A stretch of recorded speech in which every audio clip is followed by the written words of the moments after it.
ہمارے ایک دوست تھے، ان کی بیٹی کی شادی تھی، تو میں کبھی نہیں جاتا ایسے موقعوں پر اس قسم کی جگہ پر، لیکن اس نے میری اتنی منت کی کہ میں شرمندہ ہی ہو گیا۔ میں نے کہا اچھا بھائی میں آ جاؤں گا، اور پھر اس نے مجھے تسلی دلائی کہ وہاں سارا الگ الگ ہے، عورتوں کا انتظام الگ ہے، مردوں کا الگ ہے، پی سی لاہور میں۔ تو میں نے کوئی 30-32 برس کے بعد اس ہوٹل میں قدم رکھا، ماضی کے دھندلکوں میں جھانکتے جھانکتے کتنی صبحیں کتنی شامیں وہاں گزری ہوئی تھیں غفلت کی۔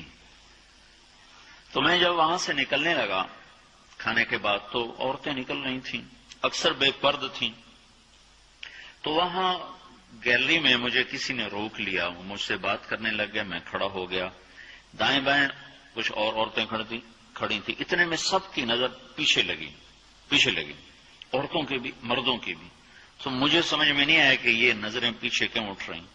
کیا دیکھا، میرے قریب سے ایک خاتون گزری جو سر سے لے کر پاؤں تک مکمل برقعے میں، ہاتھوں پہ بھی دستانے تھے اور پاؤں میں جرابیں تھیں، اور ایک بالکل سادہ سا برقع انہوں نے پہنا ہوا تھا۔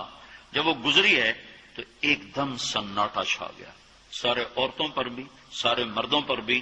تو مجھے اس وقت خیال آیا کہ یہ حق ہے، یہ سورج جب چمکتا ہے تو ہر ایک کو اس کی روشنی نظر آتی ہے۔ وہ عورت اتنے اعتماد سے گزری، ورنہ ایسے ماحول میں تو جنہوں نے پردے کیے ہوتے ہیں وہ پردے اتار دیتے، سر سے دوپٹے اتار دیتے، وہ اس میں اس طرح گزری، اوہو، سب کی نظریں شرم و حیا سے جھک گئیں۔ وہ عورتیں جن کے دوپٹے کہیں جا رہے تھے ان کی بھی نظریں شرم و حیا کی وجہ سے جھک گئیں۔ یہ مسلمان عورت کی پہچان ہے، یہ فاطمہ کی بیٹی ہے، یہ خدیجہ کی بیٹی ہے، یہ مغرب کی ننگی بیٹی نہیں ہے کہ جہاں ماں بیٹی کا تصور ختم کر دیا گیا ہے، اب وہ گندگی ہماری طرف پھینکنا چاہتے ہیں، وہ ہمیں یہ گند چاٹنے پر لگانا چاہتے ہیں، اور ہم اللہ کی منت کر رہے ہیں یا اللہ تو اس نظام کو توڑ دے۔ ہماری تو بے بسی ہے، ہماری بیٹیوں کے سر سے دوپٹے اتر گئے، کپڑے مختصر ہو گئے، عجب حال ہے۔ حیا پتہ نہیں کہاں ہی روٹ کے چلا گیا، نظر ہی نہیں آتا۔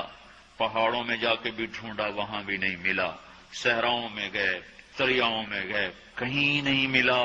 کبھی ایک صفت ہوا کرتی تھی، آج پتہ نہیں کہاں سے ملے گی، کس بازار سے ملے گی، وہ منڈیاں ہی بند ہو گئیں۔ جس قوم کی بچیاں ناچ گانے کو اپنا شعار اور شوق بنا لیں، ان کی نسل سے اب خالد بن ولید نہیں پیدا ہو سکتے، ناچنے والے ہی پیدا ہوں گے۔ محمد بن قاسم نہیں پیدا ہو سکتے، طارق بن زیاد نہیں پیدا ہو سکتے۔